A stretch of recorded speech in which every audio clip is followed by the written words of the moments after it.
अवतार मेहर बाबा की जय। अवतार मेहर बाबा की जय। अवतार मेहर बाबा की जय। చాలా కాలం తర్వాత మళ్ళీ జయానగర్ సెంటర్కి వచ్చే భాగ్యం నాకు కలిగింది. ఈరోజు మనం అక్టోబర్ 15వ తారీఖు నాడు మనం ఇక్కడ సమావేశం అవుతూ ఉన్నాం. కాబట్టి అక్టోబర్ అనగానే మనందరికీ మన ప్రియతముడు గడిపినటువంటి నవజీవనం గుర్తుకు వస్తుంది. After a very long time I could meet you again at Jayanagar Center. It gives me immense pleasure. And today is October 15th. Our beloved, he started his new life from October 16th. So it is but natural that we discuss something about his great phase of అవతారిక life. ఆయన అవతార జీవితంలోని అతి ప్రధాన ఘట్టమైనటువంటి నవజీవనము గురించి కొన్ని మాటలు మనం చెప్పుకోవడం ఈ సందర్భోచితంగా ఉంటుంది. నవజీవనం వివరాల్లోకి వెళ్ళే ముందు అసలు నవజీవనం అంటే ఏమిటి అది మొట్టమొదటిగా మనం చర్చించుకుందాం. నవ అనగానే కొత్తదైనది, అంటే మనము ఇప్పటి వరకు జీవిస్తున్న జీవితానికి భిన్నమైనది అని అర్థం. బాబా మాటల్లో భగవంతుణ్ణి నిజంగా ప్రేమించడం ప్రారంభించిన తరువాత మానవుడు ఒక కొత్త జీవితము గురించి అన్వేషణ ప్రారంభిస్తాడు.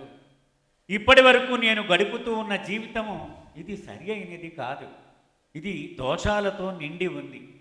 కనుక భగవంతునికి అనుసంధానమై ఉండే ఒక కొత్త జీవితము నాకు కావాలి అని అన్వేషణ ప్రారంభిస్తాడు. అందుచేత అవతారుడు వచ్చిన ప్రతిసారి ఇదిరా నీవు కోరుకునేటువంటి నవజీవనము అని ఒక కొత్త జీవన విధానాన్ని ఆయన మనకు అందుబాటులోకి తెస్తూ ఉంటాడు. ప్రతి అవతారములోనూ ఇదే జరుగుతూ ఉంది అని బాబా చెప్పారు. Coming to English, so let us start with new life. New means something we are not used to, something different from what we have been leading, isn't it? And according to Baba, mankind always it searches for something new. I'm fed up with this existing life. I want something new. And what is that new life? I do not know. That is why every time the avatar comes, he gives that new life. This is how you need to live. This is how you need to follow me. Then it becomes the easiest and surest way to reach him. That is the meaning of new life. That is according to Baba's definition. So, the mankind is in search of some new life, having been fed up with the old life. And Avatar, every time he comes, he gives that new life. It depends upon the contemporary situation. It is not the same every time he comes. ఆయన సూచించిన నవజీవనము సమకాలీన పరిస్థితులకు అనుగుణముగా ఉంటుంది. అంటే రాముడిగా వచ్చినప్పుడు ఒక విధమైన నవజీవనం చెప్పాడు, కృష్ణుడిగా వచ్చినప్పుడు మరొక విధమైన నవజీవనమును చెప్పాడు, బుద్ధుడిగా వచ్చినప్పుడు వేరు, జీసస్గా వేరు, ఇప్పుడు ఒక కొత్త నవజీవనముని చెప్పాడు. ఈ నవజీవనమును ఎవరైతే అనుసరిస్తారో వాళ్ళు తప్పక వేగముగా గమ్యాన్ని చేరుకునేటువంటి మార్గము, అతి సులభముగా గమ్యాన్ని చేరే మార్గం అవుతుంది. ఓకే, నవజీవనమును ఆచరించాలి అంటే కావలసిన ప్రధాన అర్హత ఏమిటి? What is the qualification required for one to lead this new life? Baba మాటల్లో అచంచలమైనటువంటి ప్రేమ, ఆయన అన్నమాట రాక్ లైక్ ఫెయిత్, అచంచలమైన విశ్వాసం. బండరాయి ఎలా ఉంటుంది? ఎండ కాసిన, వర్షం వచ్చిన, తుఫాను వచ్చిన చిక్కు చెదరకుండా అలాగే నిలబడి ఉంటుంది. అటువంటి విశ్వాసము ఉన్నవాడు నవజీవనమును ఆచరించగలడు. ఇంకొక షరతు ఏమిటంటే దేనినైనా దహించి వేయగల ప్రేమ వాడి సొంతమై ఉండాలి. Flame like love. So anything you can throw in to that fire and it gets burn. That love. So both these conditions should be there if one wants to lead new life. Baba says, then only one can have the total renunciation required to lead new life. ఈ రెండు లక్షణాలు ఉన్నప్పుడు మాత్రమే నవజీవన సారమైన సంపూర్ణమైన సన్యాసమును సాధకుడు ఆచరించగలడు. ఇది ప్రధానమైన లక్షణం. అందరినీ ప్రీతించాలంటనే చెప్పేది. అందరినీ ప్రీతించాలంట. సో మరొక విషయం మనం ఇక్కడ చెప్పుకుందాం. నవజీవనము డెఫినిషన్ గురించి మొదట బాబా చెప్పలేదు. అడుగుతూ ఉండేవారు, ఏంటి బాబా నవజీవనము నవజీవనము నవజీవనం అంటున్నావు, ఏంటి అసలు నవజీవనము అని. నేను బయలుదేరేటప్పుడు చెప్తాను అన్నారు బాబా. అప్పుడు వీళ్ళందరికీ చెప్పారు, సంపూర్ణమైన సన్యాసము అదే నవజీవనము. ఆయన చెప్పిన డెఫినిషన్ సంపూర్ణమైన సన్యాసము. అన్నింటి మధ్యలో ఉంటూనే దేనికి అంటకుండా నిస్సంగముతో జీవించడము అని బాబా చెప్పారు. మనం తామరాకు మీద నీటి బొట్టు అంటూ ఉంటాం. ఆ తామరాకు మీదే ఉంటుంది నీటి బొట్టు, కానీ అది ఎప్పుడు ఇలా కదిల్చినా విడిగా రాలిపోతుంది. ఆ నీటి బొట్టు తామరాకుకు ఇసుమంతా కూడా అంటుకోదు. అలాగూ జీవించడమే నవజీవనము అని బాబా చెప్పారు. So Baba never reveal the meaning of new life for a long time. People were asking Baba, what is this new life? Because when we go out, our families and others, they ask, what is this new life? So we are at a loss to explain to them. Baba said, once the picture is clear to me, I will let you know. So before actually proceeding to new life, Baba declared, new life means utter renunciation. This is what Baba explained. So you live in the world, but do not get attached to the world. Total detachment. That is the crux of new life. You should not run away from the life. You should be in the world. You should live in this world, but you should not get attached to this life. That is very, very important. Okay. నవజీవనము ఏమిటి షరతులు, ఎందుకంత ప్రత్యేకమైనది, అది కూడా మనం చెప్పుకుందాం. బాబా మాటల్లో నవజీవనము అనగానే రాగద్వేషాలు కానీ, మమకారములు కానీ, అనుబంధములు కానీ వ్యక్తపరచకూడదు. నాకు కోపం వచ్చింది, వెంటనే నిగ్రహించుకోవాలి. నేను ఆ కోపాన్ని ప్రదర్శించకూడదు. ఎవరో అవమానం చేస్తారు, దాన్ని దిగమింగాలి, దానికి నేను ప్రతిస్పందించకూడదు. చాలా స్పష్టముగా దానిలో బాబా చెప్పారు. నా మనసులో వచ్చిన భావాన్ని నేను వ్యక్తము చెయ్యకూడదు. అది ప్రేమ గురించి అయినా సరే, అది ద్వేషము గురించి అయినా సరే, దేని గురించి అయినా సరే. ఇది మొట్టమొదటి condition. Okay, what are the conditions of new life? Baba said, all those who wish to follow new life, they should follow these conditions 1, 2, 3, 4. So let us very briefly discuss those things. Number 1 is, you should not express your feelings and sentiment. You should not express. Suppose you get angry, you need to control. You are not allowed to express yourself. That is the most important thing, isn't it? Once we start with that, gradually we don't get that feeling itself. Next step is that. So first is, you should control. You should not express. And another thing, you should not criticize anybody. You should not abuse anybody. That is also included in this. You cannot. So ఇతరులను విమర్శించడము అది కూడా నిషిద్ధము. రెండవ point,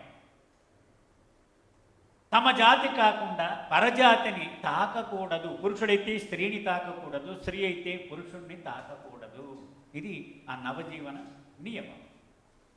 ఇంకా అతి ముఖ్యమైనటువంటిది ఏమిటంటే, రాజకీయము జోలికి పోరాదు. Politics is forbidden, totally forbidden. And no person is allowed to touch persons belonging to the other gender. You know, a man cannot touch a woman, women cannot touch a man. This is, politics is forbidden. Yeah. And most important thing is, తెలుగులో చెప్తాను, నేను బాబాతో పాటు సహచరుడిగా ఉన్నాను కాబట్టి, ఆయనకు అనుచరుడిగా ఉన్నాను కాబట్టి, ఆయన ఏది చెబితే అది 100% నేను అమలు పరుస్తూ జీవించాలి. He is my big brother, elder brother, isn't it? I need to follow every command of the master, every command, 100% obedience is required. That is what Baba said. ఆయన ఒక పెద్దన్న గారుగా ఆయన ఏది చెబితే అది 100% నేను అమలు పరచాలి. ఆయనకు ఏదైనా ఆదేశించే హక్కు ఉంది, నాకు ఏది అడిగే హక్కు లేదు. You got me?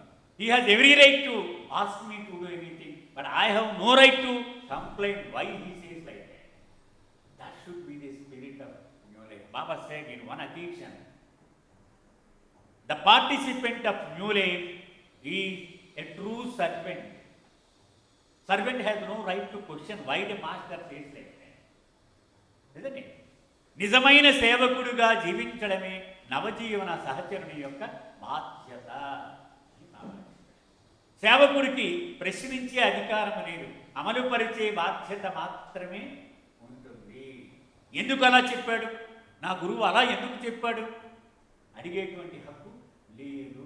ఇది మరొక ముఖ్యమైన విషయం. ఇలా చాలా ఉన్నాయి కండిషన్స్, అందులో క్లుప్తంగా ముఖ్యమైనవి మాత్రము మీకు మనవి చేశాను. నవజీవనము యొక్క ఆదర్శము ఏమిటి? What is the spirit, what is the ideal of new life? Baba మాటలను తన ప్రభువు యందు, అంటే ఆయన్ని ప్రభువుగా కూడా చూడకూడదు, పెద్దన్నగానే చూడాలి. ఆయన నాకు ఎంత మాత్రము ఒక గురువు కాదు, ఆయన నా పెద్దన్న, అంతవరకే. ఆయన మామూలు మానవుడిగా నాతో పాటు ఒక సామాన్యుడిగా ఆ నవజీవనములో జీవితాన్ని గడిపేవారు బాబా కదా. అందుచేత అది మాత్రము నేను గుర్తెరిగి ఉండాలి. అయితే ఆయన యందు నాకున్న ప్రేమ కారణముగా నేను ఎటువంటి సహాయమును ఆశించలేని స్థితిలో ఉంటాను. నేను హెల్ప్లెస్నెస్ అంటే నిరాశగా తల వేలాడేసుకుని కూర్చోవడం కాదు అన్నారు బాబా. ఆయన యందు ప్రేమ వలన నేను మరి ఏమీ ఎవరి నుండి ఆశించను. ఆయన మీద 100% ఆధారపడి జీవితమును సాగించడము, ఇది హెల్ప్లెస్నెస్ అంటే. ఆయన తప్ప అన్యథా నాకేమీ తెలియదు. బాబా ఒక ఉదాహరణ కూడా బాబుజీ ఎప్పుడు చెప్తూ ఉంటారు. ఒక చంటి బిడ్డ ఆకలేస్తే అమ్మా అని ఏడుస్తుంది కదా, దానికి శుభ్రం చెయ్యాలంటే అమ్మా అని వేడిస్తుంది. ఆకలి వేసినా శుభ్రం చెయ్యాలన్నా చివరికి తల్లి కొట్టినా మళ్ళీ అమ్మ అని వేడిస్తుంది. ఎందుకని అమ్మే తెలుసు దానికి, ఇంక ఏమీ తెలియదు. తల్లి దండించినా కూడా అమ్మ అని ఏడుస్తుంది. అలాగూ ప్రియతముడు తప్ప మరి ఏదీ తెలియనటువంటి స్థితిలో నవజీవన సహచరుడు నిస్సహాయుడిగా ఉంటాడు. కేవలం ఆయన ఇచ్చ మీద, ఆయన కృప మీద ఆధారపడి జీవిస్తూ ఉంటాడు. Coming to English, Baba says the ideal of new life, it is helplessness and hopelessness. Helplessness means not being, not able to seek any help. It is not like that. Baba says, in the love for the beloved, he becomes so helpless that he does not know anything at all. He does not know anything except the beloved. So if at all he wants to ask, he relies only on the beloved. That is being helpless. So Baba also gave the example, a child. If it wants food, it cries for mother's help. If it wants a wash, it cries for mother's help. And if the mother beats the child, still it seeks mother's help only. So total is its reliance on the mother. That is the meaning of the word helplessness. You should become like that, Baba says. Suppose you feel hungry, you rely on him. If he is kind enough, he would give you food. Otherwise, just take 2 glasses of water and go to sleep. That is the spirit of new life. Okay. రెండవ విషయము hopelessness అన్నారు. Hopelessness అంటే నిరాశలో కూరుకుపోయి ఉండడము కాదు, ఏ ఆశను కూడా కలిగి ఉండకుండా జీవించడము. అంటే ప్రియతమను సంతృప్తిపరచడము అనే ఏకైక ఆశయం, దానిలో మునిగిపోయి తనకంటూ దేనిని ఆశించడు. అది నవజీవన సహచరుని యొక్క లక్షణము. అంటే ఆయనని సంతోషపరచడం, ఆయనని సంతృప్తి కలిగించడం, ఇదొక్కటే. ఇక తనకంటూ దేనిని ఆశించడు. ఇది నవజీవనముల యొక్క ఆదర్శములు. రెండవ పాయింట్ బాబా చెప్పారు. So coming to English, the second aspect of the ideal of new life is hopelessness. Hopelessness means it is not, Baba says, in the love for God, in trying to please the beloved, he does not seek anything for him. He does not entertain the least amount of hope for himself. Because his only ideal is to please the beloved. That is hopelessness. So Baba says these two are the catchwords of the followers of new life. So every moment, they should try to remember this, hopelessness, helplessness. This should be the spirit. Okay, next. బాబా ఎప్పుడు నవజీవనమును ప్రారంభించారు, ఎప్పుడు నవజీవనము నుండి బయటకు వచ్చారు, ఇది కూడా మనం తెలుసుకున్నాం. 16 అక్టోబర్ 1949 నాడు, అంటే రేపు 16 కదా, నవజీవనములో బాబా అడుగు పెట్టారు. 6 ఫిబ్రవరి 1952 నాడు నవజీవనము నుండి బాబా బయటకు వచ్చారు. So when did Baba enter new life? When did Baba come out of new life? On 16th October 1949, Baba entered New Life. On 6th February 1952, Baba came out of New Life. Okay. Now, మరొక విషయంలోకి వెళదామండి. ఎంతమంది నవజీవనములో పాల్గొన్నారు? 4 స్త్రీలు. 4 స్త్రీలు మనందరికీ తెలిసిన వాళ్ళే, మెహరా, మణి, గోహర్, మెహరు. 16 మంది పురుషులు బాబాతో కలిసి, మొత్తం 20 మంది. అయితే నవజీవనము 2.5 ఏళ్ల కాలములో కూడా కొంతమంది నిష్క్రమిస్తూ ఉండేవారు, కొంతమంది అదనంగా చేరుతూ ఉండేవారు. ఇదేం ఫిక్స్డ్గా ఉండలేదు నెంబర్. బయలుదేరినప్పుడు నెంబరే 20. అది అలా మారుతూ మారుతూ మారుతూ ఉంది. ఇంత మాత్రం చాలు, మనం డీటెయిల్స్లోకి వెళ్ళని అవసరం లేదు. Okay, how many people joined new life? 16 men including Baba and 4 women. They started their new life. 4 women we know, Mehra, Mani, Gohar and Mehru. And of course this number is not fixed.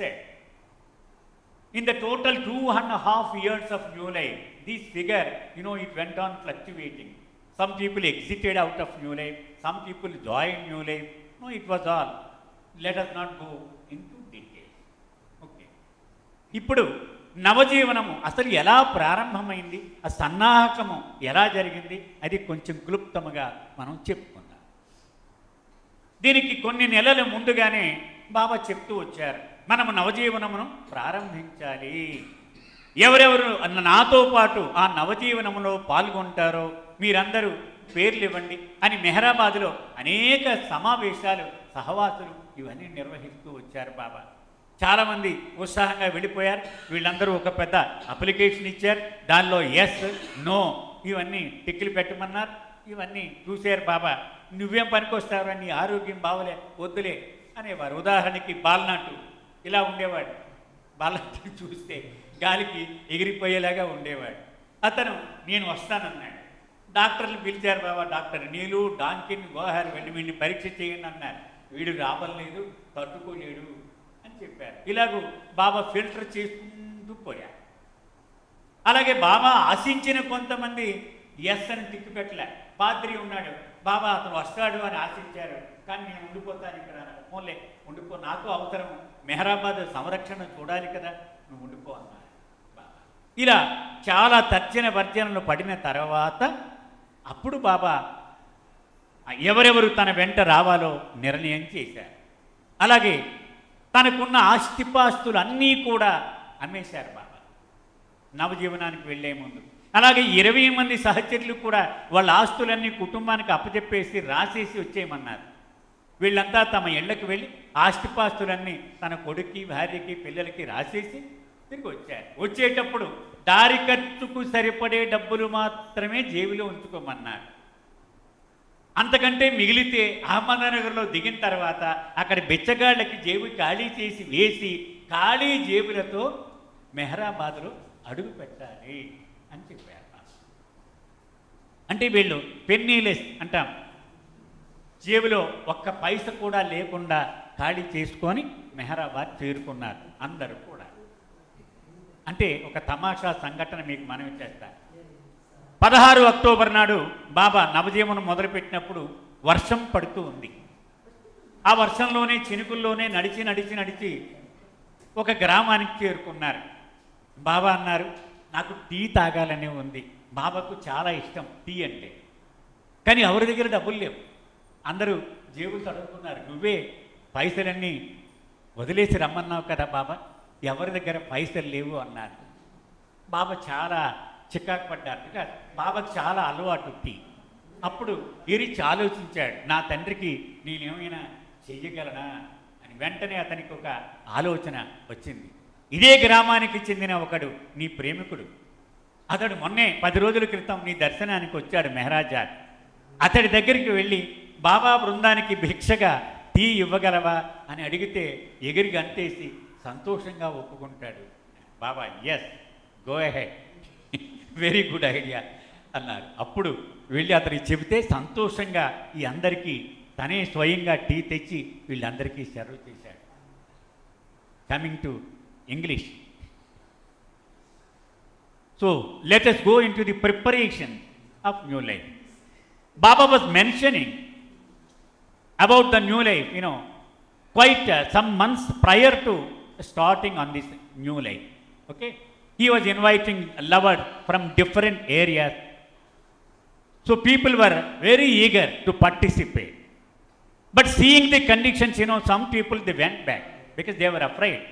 The conditions are so stringent, they cannot withstand, isn't it? So Baba has ultimately, he has finalized the list.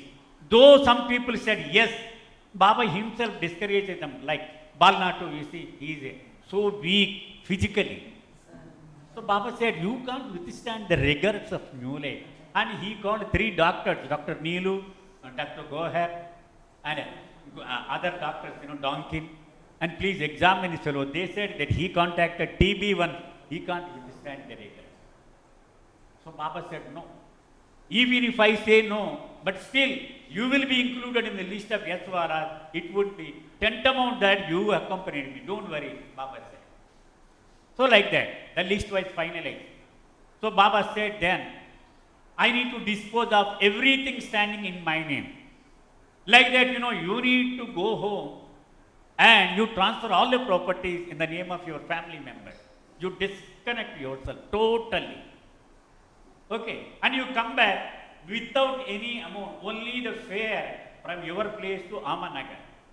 That should be there in your pocket. And when you land at Mehrabad, if anything in excess of the fare is there in your pocket, you just give it away to some beggars on the street. You come penniless. I tell you, how they faced a problem on the first day itself. On 16th October, when they started, it was all drizzling. So in that small rain, they started the journey. And they walked up to 9 o'clock or so. They reached the village. Then Baba said, I need a tea very badly.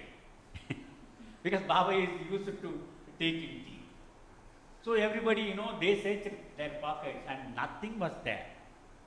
And the manager, actually Gustaji, he had some money for arrangement, but he left to the next place, in advance. So they were left with no money. So then he reached, he thought, could I help my Lord, in some way or the other? Then he had an idea. There is one lover from the same village. He came for Baba's darshan 10 days ago. And he suggested to Baba, Baba, shall I go and ask him to provide tea to Baba's group in Bhiksha? Because taking in Bhiksha is allowed according to the rules of New Life. Then Baba said, very good idea. Go ahead. So he went there, and that person also was very happy to provide tea to his beloved and his group.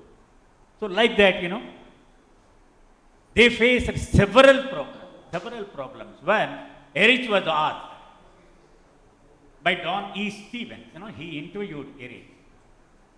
I heard that you faced a lot of hardships in the New Life. Can you please explain those moments? So Erich, he paused for a moment and he said, with Baba, there is nothing like hardship. Because, he would convert everything into a sweet moment. Because his presence, it compensates for all other lacunae, rather shortcomings, anything you call it. Okay, his presence. So, తెలుగులో మనం మాట్లాడుకుందాం. నవజీవనానికి ఇలా ప్రారంభమైన తర్వాత వాళ్ళు చాలా ఇలా tea గురించి మనం చెప్పుకున్నాం కదా ఇప్పుడు. అలాగే చాలా ఇబ్బందులు పడుతూనే ఉన్నారు వాళ్ళు. అయితే ఒక ఇంటర్వ్యూలో డాన్ ఈ స్టీవెన్ ఎరిచ్ని అడిగాడు, బాబాతో మీరు నవజీవనంలో తిరుగుతూ చాలా ఇబ్బందులు ఎదుర్కొన్నారట కదా, ఆ ఇబ్బందులు చెప్పగలవా అని. ఎరిచ్ ఒక్క నిమిషం ఆలోచించి, ప్రభువుతో ఇబ్బందులు కూడా మధురంగా ఉంటాయి. ఆయన హాజరు, ఆయన సాన్నిధ్యం, అది అన్ని ఇబ్బందులకు అది కాంపెన్సేట్ చేసేస్తుంది.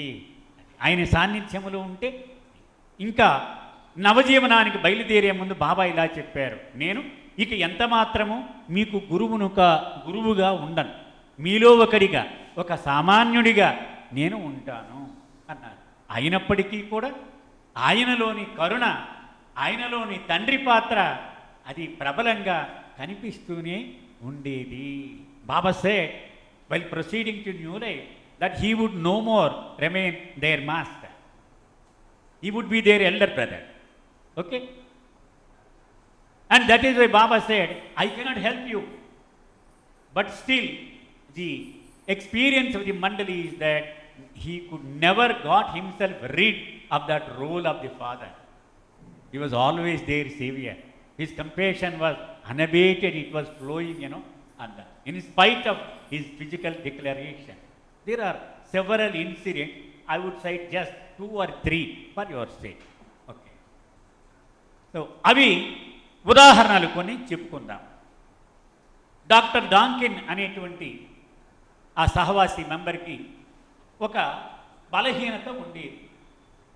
ఆహారము సమయానికి తీసుకోకపోతే గుండె దడ వచ్చేసేది అతను. అది ఎవరికి చెప్పలేదు అతనికి అలవాటు. కానీ ఎవరికి చెప్పలేదు, నడిచిపోతూ ఉన్నారు, టైం అయిపోయింది. బాబా నడిచి వెళ్ళేటప్పుడు పురుష బృందం ముందుగా నడవాలి, మధ్యలో బాబా నడుస్తూ ఉండేవారు, స్త్రీలు వెనక కొంచెం దూరంలో నడుస్తూ ఉండేవారు. పురుషులు స్త్రీలను చూడకూడదు, వెనక్కి తిరగకూడదు.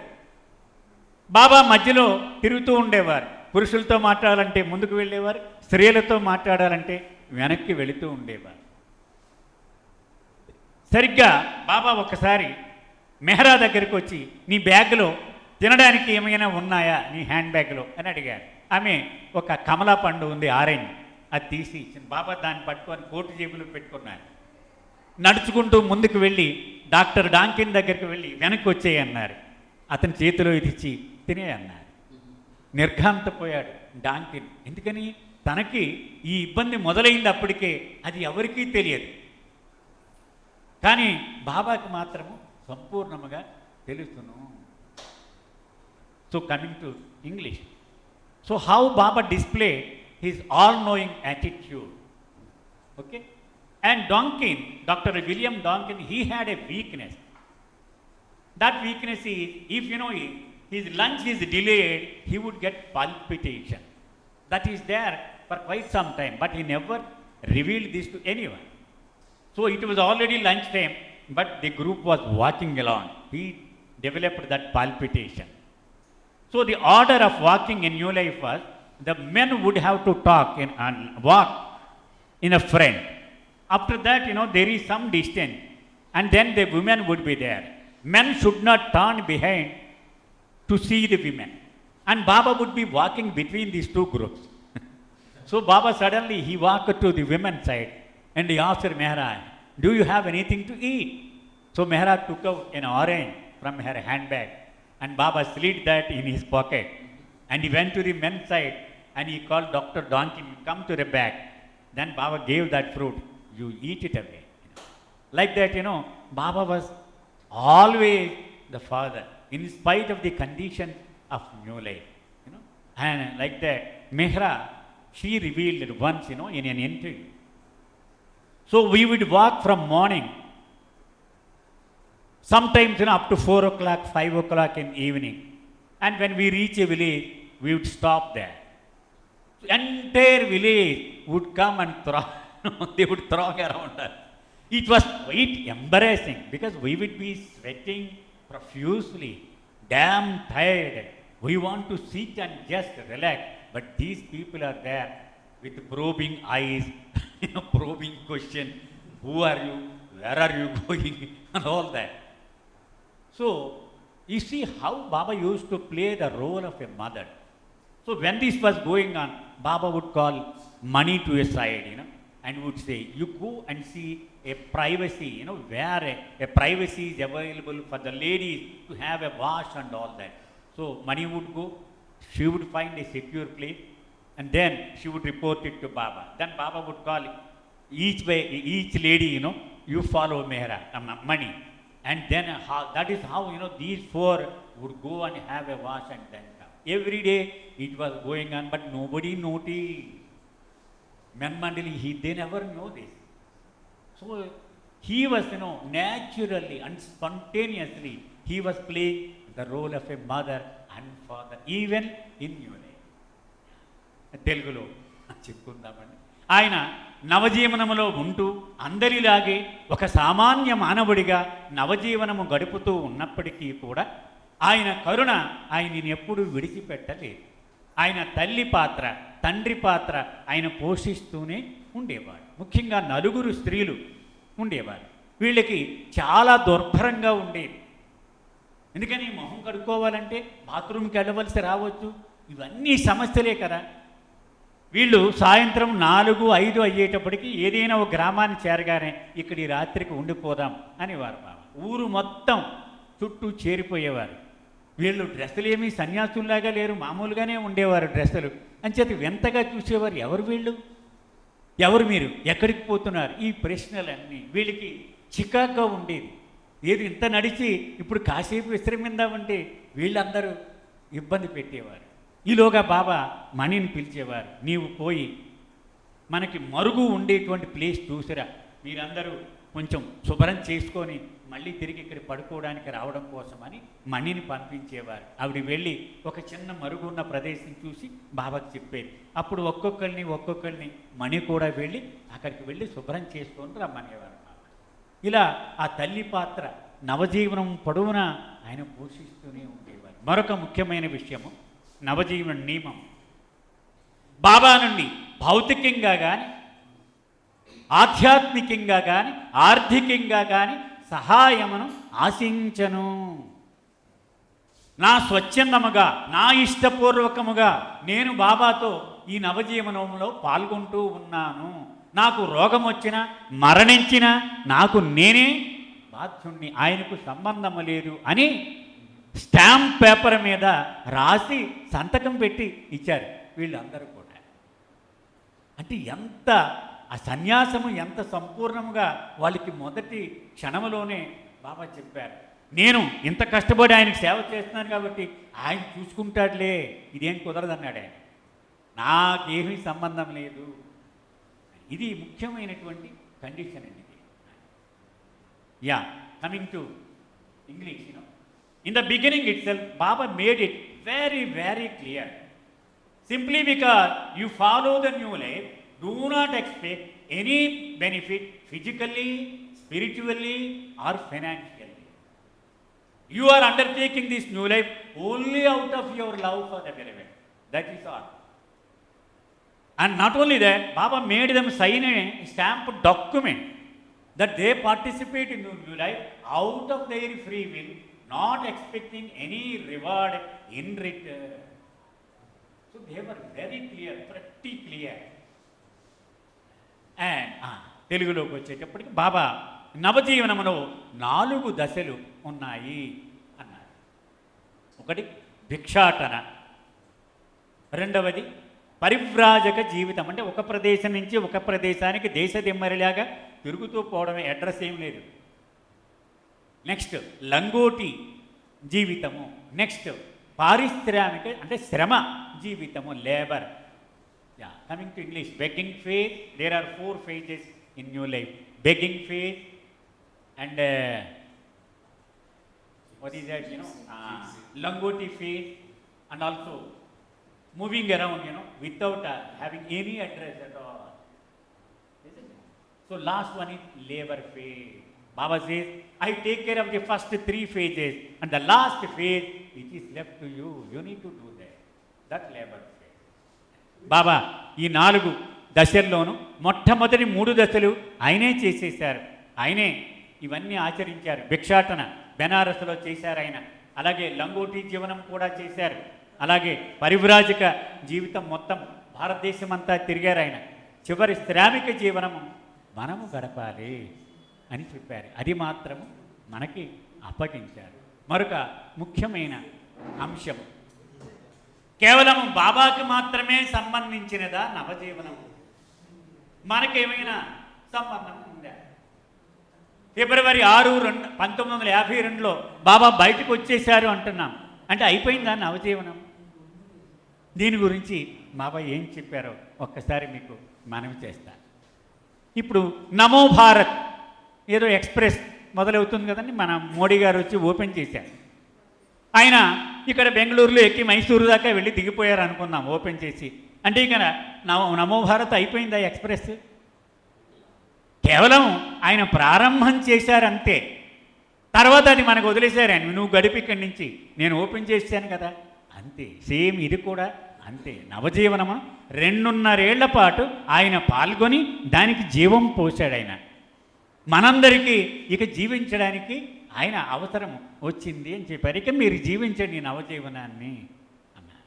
అది చాలా ముఖ్యమైన విషయము. ఇంకా బాబా అన్నారు, అనంతముగా ఈ నవజీవనము కొనసాగుతూనే ఉంటుంది. ఉదాహరణకి ఈ రాజధాని ఎక్స్ప్రెస్ ఇక్కడి నుంచి ఢిల్లీ పోతుంది.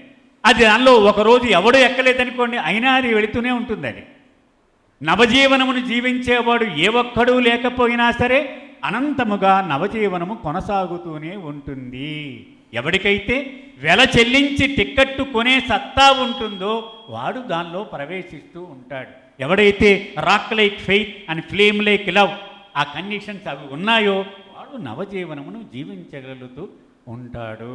ఇంకా బాబా చెప్పారు, ఎవడైతే కామపూరితమైన పనులు చెయ్యరో, స్వార్థమునకు, ద్వేషమునకు, అసూయకు బలికారో, వీళ్ళంతా ఈ నవజీవనమును జీవిస్తూ ఉంటారు అని కూడా చెప్పారు. అంచేత ఈరోజు కూడా ఆ నవజీవనము ఇది మనందరము జీవించడానికి అది వీలుగా ఉన్నది. ఆయనకి సంబంధం లేదు, ఆయన సాధించవలసినది ఏదీ మిగిలిలేదు. మన కోసము నవజీవనంలోకి ఆయన వెళ్ళి దాన్ని ప్రారంభించి దిగిపోయాడు ఆయన. మీరు ఇక జీవించండి అని చెప్పారు. కమింగ్ టు ఇంగ్లీష్, మీరు 6 ఫిబ్రవరి 1952లో నవజీవనం నుంచి బాబా బయటకు వచ్చేసారని చెప్పారు కదా, అయిపోయిందా నవజీవనం? అంటే we discussed that 6th February 1952 Baba came out of new life. So then is it the end of new life? We have no business with new life. Then why should we unnecessarily break our heads about new life when it is not applicable to me? So Baba said, this will live forever. So simple example, Modi ji has opened the Namo Bharat Express. He traveled from Bangalore to Mysore, and he says now it is open. It does not mean that, there is no more Navjeevan Express. He has only opened it. So now it is left to the people to use it. Just like that, this new life, Baba has opened it, and now it is our turn to live it. People who do not take to lust, greed, anger, jealousy, they will live this new life. Even though there is no one to live this new life, still it can live by itself forever, Baba said. Just like that Rajdhani Express, one day there is nobody to board the train, still it will come on a platform. It will wait for people to get in. Those people who have guts to pay the price, they will enter it. Like that, Baba said, those who have rock-like faith and flame-like love, they can enter new life. And through them, new life is continued forever. That is the gist of new life, And Baba visited several places during this new life.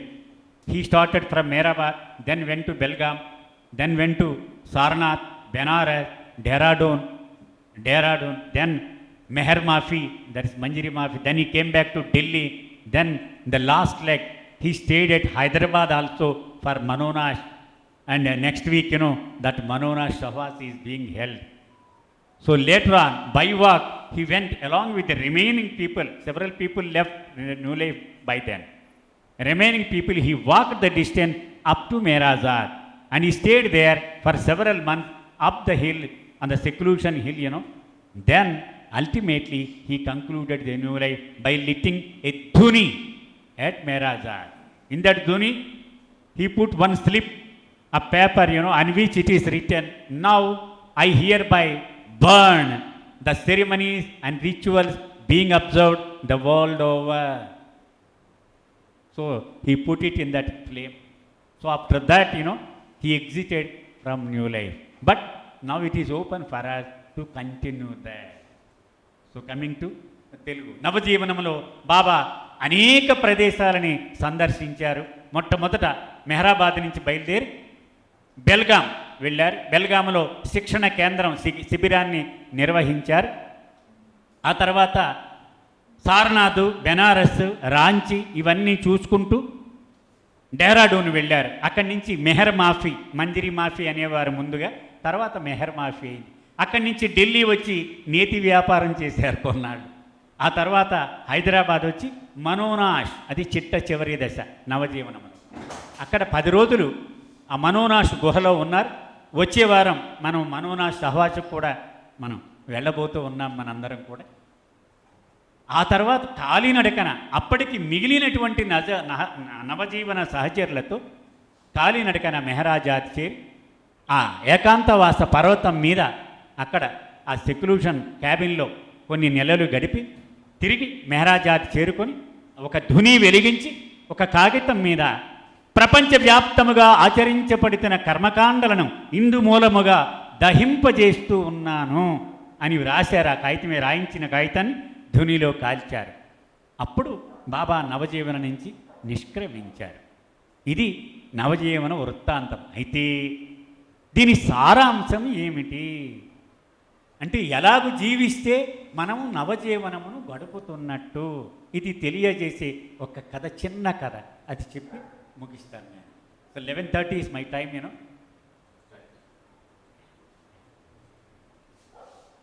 బాబా ఒకసారి ఉత్తర భారతదేశంలో ఒక బంగ్లాలో విడిది చేసి ఉన్నారు. అది మధ్యాహ్న సమయం, వర్షం పడుతూ ఉంది. అలోబాని పిలిచి, బయట ఎవరైనా వర్షంలో తడుస్తున్నారేమో చూడు అన్నాడు. ఒక యువ సన్యాసి కాషాయ బట్టలు వేసుకొని అతను తడుస్తూ ఉన్నాడు. వచ్చి బాబాకి చెప్పాడు, బాబా ఒక యువకుడు వర్షంలో తడుస్తూ ఉన్నాడు అని బాబాకి చెప్పాడు. వాడిని లోపలికి పిలిచి పొడి బట్టలు ఇచ్చి బట్టలు మార్చుకోమను అన్నారు బాబా. అలాగే అతను బట్టలు మార్చుకున్నాక బాబా దగ్గరికి ప్రవేశపెట్టారు. ఎక్కడికి పోతూ ఉన్నావు నువ్వు? రిషికేశ్. ఎందుకు? ఏదైనా ఒక ఆశ్రమంలో చేరడానికి. ఆశ్రమంతో నీకేం పని? భగవంతుణ్ణి దర్శిద్దామని. ఆశ్రమంలో చేరితే భగవంతుణ్ణి దర్శించడం నువ్వు విన్నావా? లేదు, నలుగురు అలా అనుకుంటూ ఉంటే కామోసు అనుకున్నాను అన్నాడు. అయితే నీకు భగవంతుడు కావాలా? ఎస్. రియల్లీ సీరియస్గా కావాలా అన్నారు. ఎస్. మరి నీకు ఆ సంసిద్ధత ఉందా? నేను భార్యను వదిలేశాను, పిల్లల్ని వదిలేశాను, ఉద్యోగం వదిలేశాను, సర్వము సన్యసించి వెళ్ళిపోతూ ఉన్నాను, ఇంతకంటే ఇంక ఏం కావాలి అన్నాడు. శభాష్ అన్నారు బాబా. ఒక వారం రోజులు నువ్వు వెళ్ళు రిషికేష్, నువ్వు అనుకున్నట్టుగా తిరిగి ఢిల్లీలో నీ కుటుంబం దగ్గరికి వెళ్ళిపో. ఆశ్చర్యపోయాడు. మళ్ళీ తిరిగి వెళ్ళిపోనా, సంసారం అంతా వదిలేశానన్న, నీకు చెప్పినట్టు చేస్తే నీకు భగవద్ దర్శనం ఇస్తాను అన్నాడు. అలాగే వెళ్తానన్నాడు.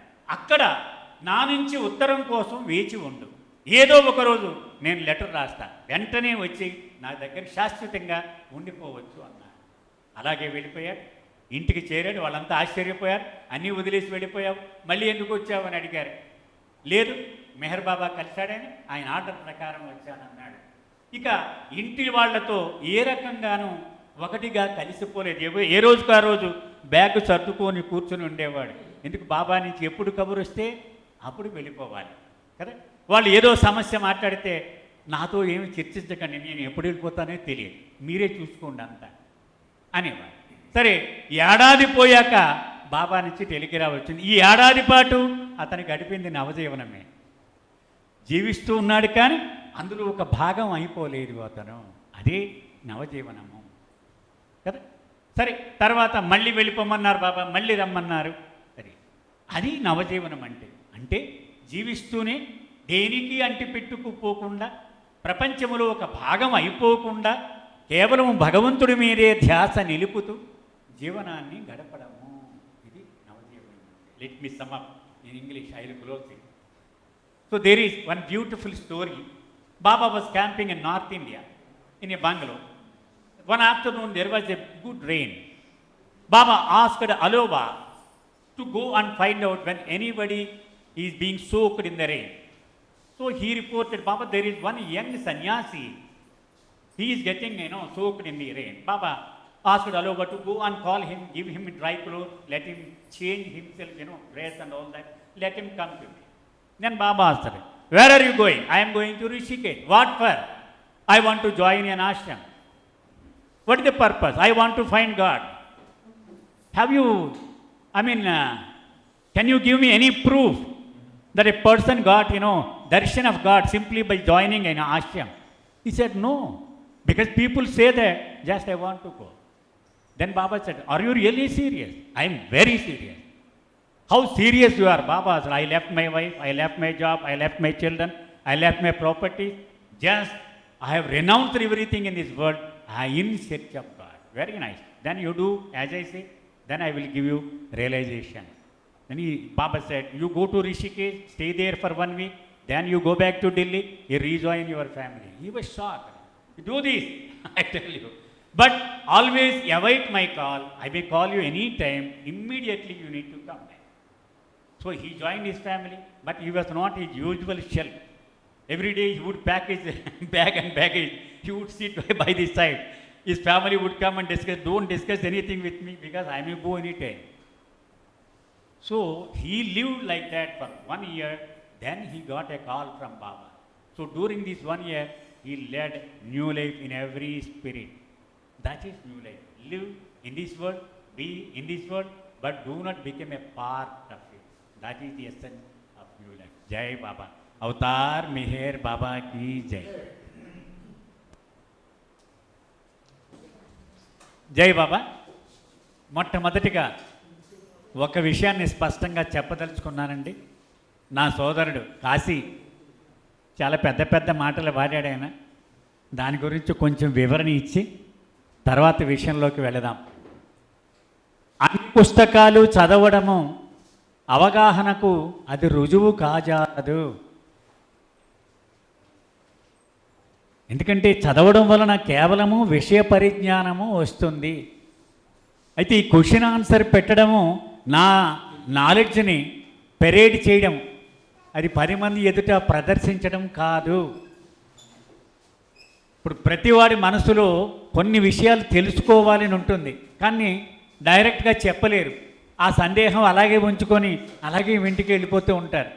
అంచేత ఇక్కడ జరిగే చర్చ మనకు ఉపయోగపడేలా చేయడం కోసమే క్వశ్చన్ ఆన్సర్ పెట్టడం జరిగింది, కానీ ప్రతి ప్రశ్నకు నేను సమాధానం ఇవ్వగలనని నేను చెప్పలేను. మీరు అడిగిన ప్రశ్నకి నేను సమాధానం చెప్పలేకపోతే నాకంటే పెద్దలు రఘుపతి గారు ఇంకా మిగిలిన వాళ్ళు ఉన్నారు, వాళ్ళని సంప్రదించి అప్పుడు చెప్పగలను. లేకపోతే ఇంకా బయట తెలిసిన వాళ్ళు కూడా ఉన్నారు, వాళ్ళని అడిగి మీకు చెప్పగలను. అంచేత దీని యొక్క ప్రయోజనం ఏమిటంటే, మనకు తెలుసుకోవాలి అని కుతూహలం ఉండి అడగలేని పరిస్థితిలో ఉన్నట్టయితే ఇది ఉపయోగపడుతుంది అని. అంతేకాని నేను అన్నీ చదివేశానని, అన్నిటికీ రెడీమేడ్ ఆన్సర్స్ నా దగ్గర ఉన్నాయని అది కాదు. అది మొట్టమొదట వివరణ. అయితే కొన్ని ప్రశ్నలు ఆల్రెడీ నాకు వచ్చాయండి. దాని ముందుగా కొన్ని విషయాలు మీతో నేను ముచ్చటిస్తాను. ముఖ్యంగా యువకులను ఉద్దేశించి ఈ విషయాలు నేను యూత్ సహవాసంలో చెప్తూ ఉంటాను. ఈ 4 మాటలు చెప్పి అప్పుడు నాకు వచ్చిన క్వశ్చన్స్కి ఆన్సర్స్ మనందరం కలిసి చర్చిద్దాం. బాబాని ప్రేమిస్తే చాలదా? బాబా బుక్స్ చదవాలా? అవసరమా? ఇది చాలామందికి ఒక సంశయం ఉంటుంది. ప్రేమిస్తున్నాం కదా, 7 o'clock ప్రేయర్ మార్నింగ్ చేస్తున్నా, ఈవినింగ్ 7 o'clock ప్రేయర్ చేస్తున్నా, చాలదా? మళ్ళీ బాబా పుస్తకాలు కొని చదవాలా? అవసరం ఉందా? చాలామందిలో పెద్ద పెద్ద సీనియర్గా ఉన్న బాబా లవర్స్లో కూడా ఈ ప్రశ్న వస్తుంది. అయితే నాకు తోచిన సమాధానం నేను మీకు చెప్పడానికి ప్రయత్నం చేస్తాను. నేను కేవలం ప్రేమికుడిగానే ఉండిపోయాను అనుకోండి, ఆయన ఫోటో చూడగానే నేను పులకించిపోతాను, పరవశించిపోతాను, నాకు చాలు, ఇంకేం అక్కర్లా. కానీ నేను ఆయన కోసం ఆయన పని భుజాన్ని వేసుకొని 10 మందికి ఆయన నామాన్ని వ్యాపింప చేయాలి అనే బాధ్యతను నేను స్వీకరించాను అనుకోండి, బాబా ఏం చెప్పాడని మాకు తెలియదండి. మా సెంటర్కి రండి, జయానగర్ సెంటర్కి రండి, రఘుపతి గారు చెప్తారు. మరి అది కరెక్టేనా? అంటే ఒక పనిని నేను చేపట్టినప్పుడు ఆ పని గురించి క్షుణ్ణముగా ఎరిగి ఉండాలి కదా. అలాగే బాబా పనిని నా భుజం మీద వేసుకున్నప్పుడు 10 మందికి బాబా గురించి చెప్పాలనుకున్నప్పుడు నేను చదవకపోతే నేను ఎలా చెప్పగలను కదా. So let me put it in English. Straight away the question is like this: I love Baba. Is it not enough for me? Why should I read Baba's books? Because they are very costly. Why should I buy them and read them? Can't I manage without those books? This is a most common question, and I will try to answer this question from my own understanding. If you just want to be a lover, you don't want to take up Baba's work on your shoulders, you can manage with that. By seeing Baba's photo, you are engrossed in his love. No problem. But when you want to work for Baba, you should know about Baba. Otherwise, how can you go into the world and tell them about what Baba said? Isn't it? You can't say, you go to our center, there you will know everything. Because to induce him to come to the center, you need to tell him something about the beloved, isn't it? So, when you want to work for Baba, you have no alternative but to read. That is very, very important. మరొక ముఖ్యమైన విషయము, బాబా శరీరంతో ఉన్న రోజుల్లో నేను కాకినాడకి చెందినవాడిని అండి. అక్కడ బాబా ప్రేమికులు పెద్ద పెద్ద వాళ్ళు ఉండేవారు. వాళ్ళు ప్రతి నెల బాబా దగ్గరికి వెళ్ళిపోతూ ఉండేవారు. గురుప్రసాద్లో బాబా ఉన్నారంటే ఎవ్రీ సండే వీళ్ళు వెళ్ళిపోతూ ఉండేవారు. వెళ్ళిపోయి, మా అమ్మాయికి ఇలా పెళ్లి సంబంధం వచ్చింది, ఇదిగో ఫలానా సంబంధం, బాబా ఏం చేయమంటారు? నా కొడుకు పుట్టాడు, వాడికి ఏం పేరు పెట్టమంటారు? బాబా అప్పటికప్పుడు చెప్తూ ఉండేవారు. వాడికి మెహర్వాన్ అని పేరు పెట్టి, మెహర్ ప్రసాద్ అని పేరు పెట్టి, ఈ సంబంధం వద్దులే, లేకపోతే ఈ సంబంధం చేసి, ఇలాగా ఆయన చెప్తూ ఉండేవారు కదా. మనకి ఏ సమస్య వచ్చినా బాబా ఫిజికల్గా అందుబాటులో ఉండేవారు కదా. చాలా సదుపాయంగా ఉండే, ఉత్తరం రాసిస్తే చాలు సమాధానం వచ్చేసేది. మావాడు ఎంబీబీఎస్ చదివించినా లేకపోతే ఇంజనీరింగ్ చదివించినా ఏమి చదివించను, బాబా దగ్గర నుంచి వచ్చేసేది, వాడిని ఇంజనీరింగ్ చదివించు అని. చాలా బ్రహ్మాండంగా ఉండేవి. కానీ ఇప్పుడు మరి ఆయన భౌతికంగా లేడే, మరి ఎలా? నేను చేసే పని ఆయనకి నచ్చుతుందా? ఆయన ఇష్టాన్ని ఉల్లంఘించి నేను నడుస్తున్నానా? నాకు ఎలా తెలుస్తుంది? తెలియదు. కానీ ఆయన జీవితము చదివితే ఆయన పుస్తకాలు చదివితే ఇటువంటి సంఘటనలు అనేకము నాకు అందులో ఎదురవుతాయి. ఎస్, నాలాంటి సందర్భమే ఇక్కడ వచ్చింది, బాబా ఇటువంటి సూచన చేశారు, కాబట్టి నేను కూడా ఈ సూచనను అనుసరిస్తే సరిపోతుంది, హీల్ బీ హ్యాపీ కదా. అంచేత ఆయన ఇష్టాలు, ఆయన అయిష్టాలు ఇవన్నీ కూడా యథాతథముగా గ్రంథాలలో పొందుపరచబడి ఉన్నాయి. అంచేత నేను చేసే పని ఆయన ఇష్టపూర్వకంగా ఉంటుందా, ఆయన ఇష్టానికి విరుద్ధంగా ఉంటుందా అంటే పుస్తకాల్లో తప్పకుండా నాకు దానికి సమాధానం దొరుకుతుంది. ఉదాహరణకి ఒకడు ప్లాట్ఫారం ఎక్కి చెప్తూ ఉంటాడు, నాలాగా ఎవడో చెప్పలేడండి, గాడ్ స్పీక్స్. ఇది బాబాకి ఇష్టమా? ఎలా తెలుసు మీకు? పుస్తకం చదివారు కాబట్టి తెలుసు మీకు. చాలా ఖచ్చితంగా చెప్పారు, ఎక్కడైతే అహం ఉంటుందో అక్కడ నేను ఉండను కదా, చాలా స్పష్టంగా మనకు తెలిసింది. అలాగే గాడ్ స్పీక్స్ అనే పుస్తకము మెదడు ఉపయోగించి అర్థం చేసుకోవడానికి ఉద్దేశింపబడినది కాదు, అది హృదయముతో అనుభవించి ఆచరణలో తెలుసుకోవలసినదే కానీ ఇది మెదడుకు అందేది కాదు. మరి వాడు నేను చాలా అర్థం చేసేసుకున్నానంటే దాని అర్థం ఏమిటి? వాడికి ఏమీ అర్థం అవ్వలేదని అర్థం కదా. ఇవన్నీ బాబా పుస్తకం చదివితే మనకు తెలుసు, ఓహో ఇలా ఉండకూడదన్నమాట, బాబాకి ఇది ఇష్టం ఉండదు. అందుకని మనం అందరం పుస్తకాలు చదివితే మన ప్రియతముడు ఎంత గొప్పవాడు, మన నుంచి ఆయన ఏమీ ఆశిస్తున్నాడు, మనం ఎలాగూ జీవిస్తే ఆయన సంతోషపడతాడు, ఈ విషయాలన్నీ ఆయన పుస్తకాలలో తప్పనిసరిగా మనకి దొరుకుతాయి. అంత కష్టపడి మౌనంలో ఉండి కూడా ఆయన ఒక్కొక్క అక్షరాన్ని 10 సార్లు చదివించి ఎందుకు రాశాడైనా? మనమందరము చదివి మనము పరవశించి ఆ ప్రయోజనాన్ని పొందుతామని కదా, లేకపోతే ఆయనకేం పని లేదా? ఆయన శరీరం దాల్చడం ఎందుకు, ఇంత కష్టపడి రావడం ఎందుకు, ఆ మౌనంలో ఉండి కూడా ఇన్ని పుస్తకాలు మనకి ఇవ్వడం ఎందుకు చేశాడైనా? తల్లి బోలెడు వంటలు వండి పెడుతుంది బిడ్డలు వచ్చినప్పుడు, అంటే వాళ్ళు తినక్కర్లేకుండానే, తింటే తినని లేకపోతే వదిలేయండి అని దాని అర్థేశము. ప్రతి ఐటమ్ని టేస్ట్ చేసి ఎలా ఉందో చెప్పండి నాకు అంటుంది తల్లి, అంతే కదా. అలాగే ఆయన శ్రమ, ఆయన సాహిత్యం అంటే అంత కష్టపడి అన్ని పుస్తకాలు రాశాడు ఆయన, మనందరము చదివి అది అర్థం చేసుకొని ప్రయోజనాన్ని పొందాలి అని. So let me put it in English. So what does books contain? I belong to a place called Kakinada in Andhra Pradesh. There were several Baba lovers who used to go to Baba when he was physically present, when he was in Guru Prasad, every weekend they used to go. Every weekend they were mad. They would discuss their all personal problems with Baba, about the wedding of their daughter, about education of their son, every family problem. They used to ask Baba, Baba, shall I do this or shall I not do that? Baba would tell them, don't do this, you do this. So they were quite happy. But now, how can we be sure whether what we do is in line with Baba's liking or not? So books is the only source. Because books, they contain nothing but the record of Baba's likes and dislikes.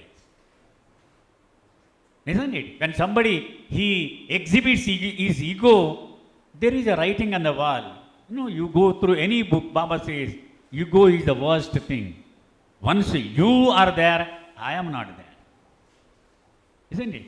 So that is the fundamental thing we can understand. Like that, reading books certainly will help us. What does Baba expects of us? How he wants us to lead our life. And how we need to build the relationship with him and maintain the relationship with him. Lover-beloved relationship, master-disciple relationship, isn't it? So that, how we need to maintain that. So we come to know only through books.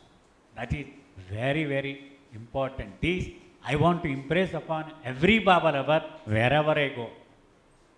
Because you may not be knowing this fact. Once you know, once you read, you come to know how mighty your beloved is. Like Francis Brabazon puts it, when you read more and more of the beloved, you will know that the fate of the universe, it dances on the little finger of your beloved. You see that? You will realize that the fate of the universe, it dances on the little finger of your beloved. He's such a great, mighty beloved. Just you offer 7 o'clock prayer in the morning and evening, it does not help you know this.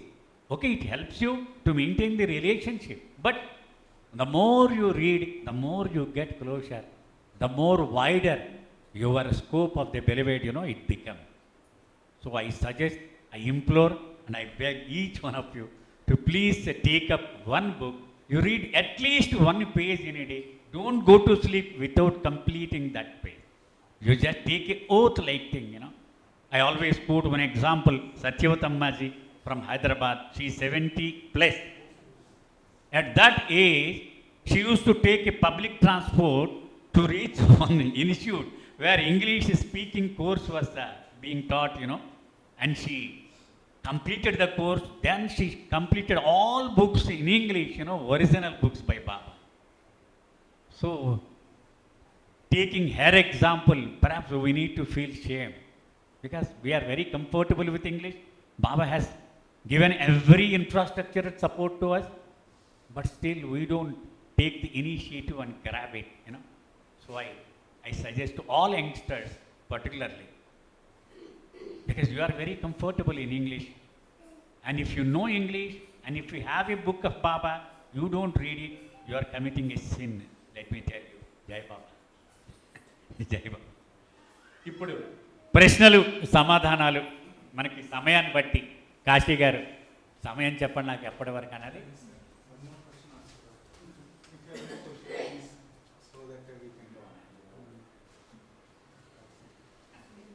ఇవి time ఎంతవరకు మీరు నాకు suggest చేయండి, అంతవరకు complete చేయండి. 30 minutes. Very good. Oh very good. 12:40. జై Baba. What is the meaning of my breaking of silence? ఇది ఒక ప్రశ్న అడిగారండి. బాబా నా మౌనాన్ని విరమిస్తాను అన్నారు కదా, దాని అర్థం ఏమిటి అని అడిగారు. అయితే మొట్టమొదట ఒక విషయాన్ని మీకు చెప్పదలుచుకున్నాను నేను. బాబా ఎవరు? భగవంతుడు. భగవంతుడి మాటలు ఒక మానవుడికి సంపూర్ణంగా అర్థం కావు. అది మొట్టమొదట మనం అర్థం చేసుకోగలం. కొంతవరకు మనం అర్థం చేసుకోవచ్చు. ఎందుకంటే మన స్థాయి చాలా చిన్నది. ఎల్కేజీ వాడు వచ్చి షేక్స్పియర్ అతని క్యారెక్టరైజేషన్, అతని నవల్స్లో క్యారెక్టరైజేషన్ చెప్పని అడిగితే ఏం చెప్తాడు టీచరు? కొంతవరకు చెప్తాడు. ఎందుకని వాడి స్థాయి అంతవరకే అర్థం చేసుకోగలుగుతాడు. ఆ స్థాయి మించి చెప్తే వాడికి అర్థం కాదు. Suppose a child comes to the teacher, English teacher, and all tell me about the characterization of a hero or a heroine in Shakespeare's dramas. The teacher can explain, but the child cannot understand. So there is a limitation, isn't it? So like that, Baba's words, they are God's words. So we should not feel that we should understand everything of it, because our limitation is there. So let us proceed with that as a rider, we can understand only a part of it, perhaps. So ఇక్కడ అడిగిన ప్రశ్న, బాబా మౌన విరమణ గురించి అర్థం ఏమిటి అన్నారు. నాకు అర్థమైనంత వరకు నేను చెప్తాను. నాకు అర్థమైనంత వరకు బాబా ఏ హృదయానికి ఆ హృదయానికి వేరువేరుగా మౌన విరమణ చేస్తాడు. నా హృదయంలో ఆయన చేసేసాడు మౌన విరమణ అనుకుంటాను నేను. మరొకటి హృదయంలో ఇంకా చేయలేదు మౌన విరమణ. Perhaps he needs a time. I hope I am clear to you. I put it in English also. I feel this breaking of Baba's silence may be individual. This is my opinion. Suppose, so far as Ravi is concerned, Baba has already broken his silence in his heart. Whereas I am concerned, Baba has yet to break his silence. So there is some difference. So it may depend on person to person. It may not be universal. Once it becomes universal, then there will be a totally different picture. So that I feel it is individual.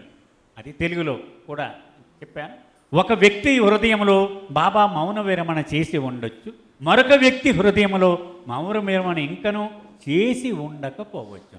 వ్యక్తిని బట్టి అది మారుతూ ఉండవచ్చును. అందుచేతనే మన విశ్వాసాల్లో కూడా మార్పు ఉండవచ్చు. ద సెకండ్ క్వశ్చన్, కర్మకాండలు నాకు ఇష్టం లేకపోయినా కొన్ని ఆచరించవలసి వస్తుంది. How to come out of it? ఇక్కడ ప్రశ్న అడిగారు.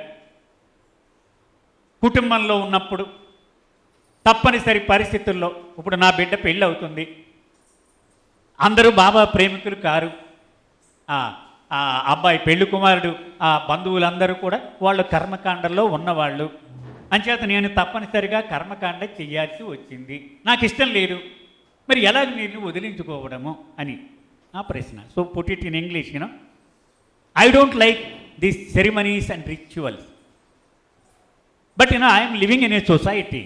I am bound by certain traditions. Sometimes, even if I don't like it, I need to participate in that because I can't run away from the society I live in. So how to come out of it? ఇది నాకు తోచినటువంటి పరిష్కారము నేను చెప్తానండి. బాబా చెప్పిన మాట, కర్మకాండలలో ఎటువంటి విలువ లేదు అని తెలుసుకోవడము చాలా ప్రధానం. మనం చేయడము చేయకపోవడము కంటే ముఖ్యమైనది దీనిలో ఎటువంటి విలువ లేదు, అది ముఖ్యం, చాలా ముఖ్యం. అది the most important thing is whether you do it or not is not important, but you should know and realise that there is no value in observing this rites and ritual. That is most important.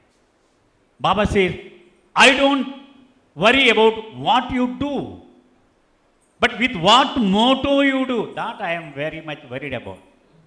That is important. If you do that karma with a feeling that you can earn something out of it, then you are just, in a problem. Because when you do it, knowing fully well, it has no value, but only to satisfy your kith and kin, you are doing it. Yes, you can do that. అది బాబా చెప్పేది. నీవు ఏమి చేస్తున్నావు అనేది ప్రధానము కాదు, నీవు ఏ ప్రయోజనాన్ని ఆశించి నీవు చేస్తున్నావు అది ప్రధానము. నా చుట్టూ ఉన్నటువంటి బంధువులను, కుటుంబ సభ్యులను ఇబ్బంది పెట్టలేక నేను ఇది చేస్తున్నాను అనే భావంతో చేస్తే దానిలో పెద్ద ప్రమాదం లేదు. కానీ ఇది చేయడం ద్వారా నాకు ఏదో మేలు జరుగుతుంది అని చేస్తే అది డౌటే, అది ఇంపార్టెంట్. అంచేత దాని నుంచి బయటపడడం కంటే దానిని విలువ లేదు అని తెలుసుకోవడం ద్వారా దాని నుంచి మనం బయటపడినట్లే. దానిలో విలువ లేదు అని తెలుసుకుంటే అది సరిపోతుంది. ఇంకొక ముఖ్యమైన నా అనుభవంలో నేను నేర్చుకున్నది, ఇటువంటి పరిస్థితి ఎదురైనప్పుడు ఎవడు సాయం చేయగలడు మనకి? ఆయన ఒక్కడే సాయం చేయగలడు. అంచేత బాబా ఎప్పుడు చెప్తూ ఉండేవారు, ఒక అమ్మాయి పెళ్ళయింది, బాబా దగ్గరికి దర్శనానికి వెళ్ళింది, ఏడ్చింది. ఎందుకు ఏడుస్తున్నావు అని అడిగారు బాబా. నా భర్త నీ పేరు చెబితేనే కిట్టటం లేదు, ఏం చెయ్యను నేను, మరి నువ్వేం చేస్తున్నావు అని అడిగారు. చెప్పింది ఆవిడ, నేను ఇలా చేస్తున్నాను, I'm trying my best. English మన పిల్లలు బ్రహ్మాండంగా మాట్లాడతారుగా, ఐఎమ్ ట్రయింగ్ మై బెస్ట్ అండి. ఏంటి చేస్తున్నావు అంటే చెప్పింది. మరి నన్ను అడిగావా అన్నారు బాబా. నిన్ను అడగలేదు బాబా, అదే ట్రయింగ్ ది బెస్ట్ అంటే. చాలా ప్రధానమైనటువంటి అంశం అన్నమాట. To put it in English, a girl came to Baba after wedding. She was crying. Baba said, "Arey, why do you cry?" She said, my husband, he does not bear even a mention of your name itself. Then what are you doing? I am trying my best. What is that? You please explain to me. She said, 1, 2, 3, 4. So you have not asked me. That is the trying your best means that. That is the best effort that you can put in. So my solution is, you can rely on Baba. You can seek Baba's help. Because he is all powerful. Isn't it? He is the best resource available to us. He is the ultimate resource, you can make use of it. So in any problem, that is the best solution. When once, Balnatu, he asked Baba, I am surrounded by several fears. I am afraid of everything. How do I come out of that? Baba said, the moment you experience a problem, Don't waste your time in trying to solve the problem by yourself. Instead, you entrust it to me. I am all powerful. I can just solve it in no time. So that is the greatest privilege that is available only to my lovers. Baba బాల్నాటుతో conversations అనేటువంటి పుస్తకంలో చెప్పారు ఆయన. నీకు ఒక సమస్య ఎదురైనప్పుడు ఆ సమస్యని నీ శక్తియుక్తులను వాడి పరిష్కరించడం కోసం వృధా చెయ్యకు నీ టైం, నీ శక్తిని. నేను సర్వసమర్థుణ్ణి అని నువ్వు నమ్ముతావు కదా, నన్ను ఆ పరిస్థితిలోనికి నన్ను ఆహ్వానించు, నీ సమస్యని నాకు అప్పగించు అని బాబా. ఇది నా ప్రేమికుడికి మాత్రమే అందుబాటులో ఉండే వరము అన్నారు. అంచేత ఏ సమస్య వచ్చినా ఆయన అడగడమే. ఆయన అడగడం తప్పులేదు. మనము భౌతిక సంపదల కోసం ఆయన అడగొద్దన్నారు, కానీ ఇటువంటి ఆధ్యాత్మిక సమస్యల పరిష్కారానికి తప్పనిసరిగా మనము ఆయనను ఆశ్రయించవచ్చు. మరొక క్వశ్చన్ అండి. Nowadays, so many people claim that they are God incarnate. How do I find real master? చాలామంది నేను భగవంతుడి అవతారాన్ని అని ప్రకటనలు చేసుకుంటూ ఉన్నారు. టీవీల్లో చూస్తే పెద్ద పెద్ద బ్యానర్లు ఎక్కడికక్కడ కనపడుతూ ఉన్నాయి. మరి అసలు సిసలైన గురువుని ఎలాగూ నేను కనిపెట్టగలను అని ఒక ప్రశ్న వేశారు. బాబా చెప్పిన సమాధానం, ఒక గురువు నిజమైన వాడా కపటి అయిన గురువా అని తెలియాలంటే ఒక్కటే టెస్ట్, లిట్మస్ టెస్ట్ అన్నారు బాబా. అతని సన్నిధానములోనికి వెళ్ళగానే నీ హృదయం అనిర్వచనీయమైన ఆనంద అనుభూతికి లోనవుతుంది. అది టెస్ట్ అన్నారు బాబా. అతని నామాన్ని స్మరించినంతనే ఒక నిర్మలమైనటువంటి హృదయం ఏర్పడుతుందట మనకి. ఆహా, ఏసీ రూములోకి వెళ్ళామనుకోండి మే నెలలో, ఎంత హాయిగా ఉంటుంది, భలే ఉంది అంట. అటువంటి అనుభూతి నీ హృదయం పొందితే అసలు సిసలైన గురువు. అంతేకాని అతని ఉపన్యాసము విని మనసుని రంజింపచేయడము అది అతని సత్యానుభవమునకు రుజువు కాజాలదు. అతని సన్నిధానమే అలా చూడగానే మనం పులకించిపోతామన్నమాట. బాబా చూడండి, ఆయన ఉపన్యాసం ఇచ్చేవాడు కాదు, నోరు కట్టేసుకున్నాడు ఆయన. కానీ అలా చూస్తేనే గుండె లోతులలోన గురిపెట్టి చూస్తాడు, గుండె నిండా ప్రేమ గుమ్మరించేస్తాడు. అది ట్రూ మాస్టర్ మాత్రమే చెయ్యగలడు. Yeah, coming to this question, Baba has given this answer. If you want to know a guru to be a false or real, simple test. The moment you step into his presence, your heart rejoices with an unexplainable joy and bliss. It is not his lecture that impresses you, but just his presence itself. It gives that vibration of divine love. That is the greatest hallmark of the master. Yeah. Because he won't try to impress you by doing miracle, by giving you a great lecture. Just his look itself can transform your heart. That is the test. You can rely on that test. Okay, next question.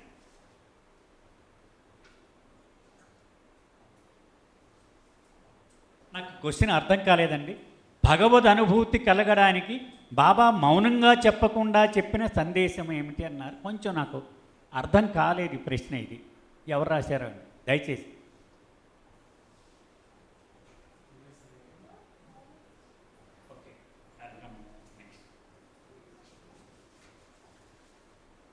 How to apply love to solve hour daily problem.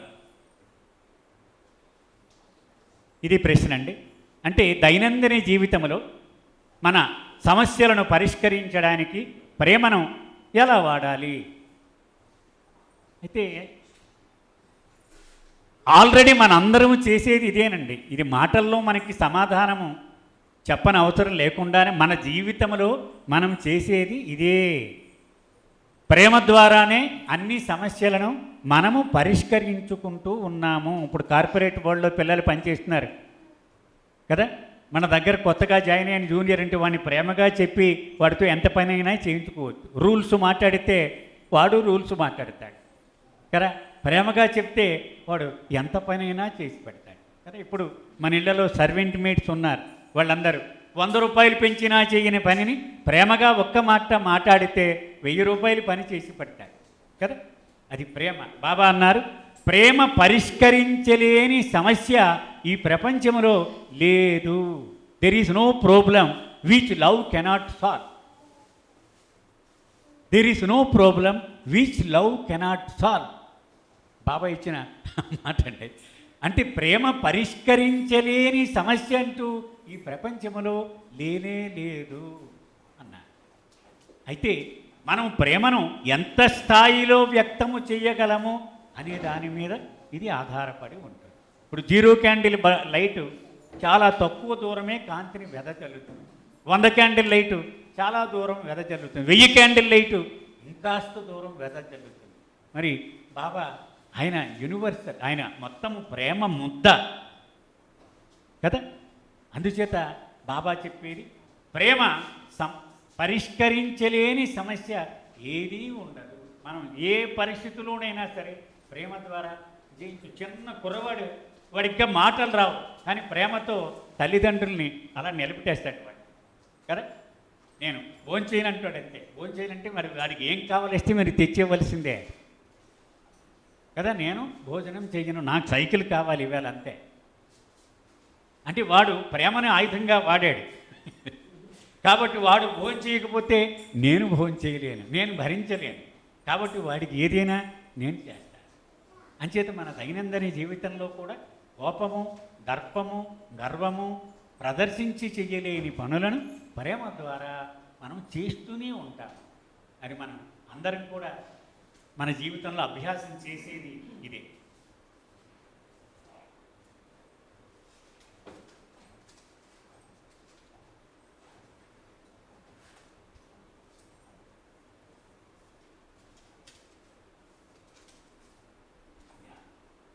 Is the new life song meant to be sung daily or only on special occasions?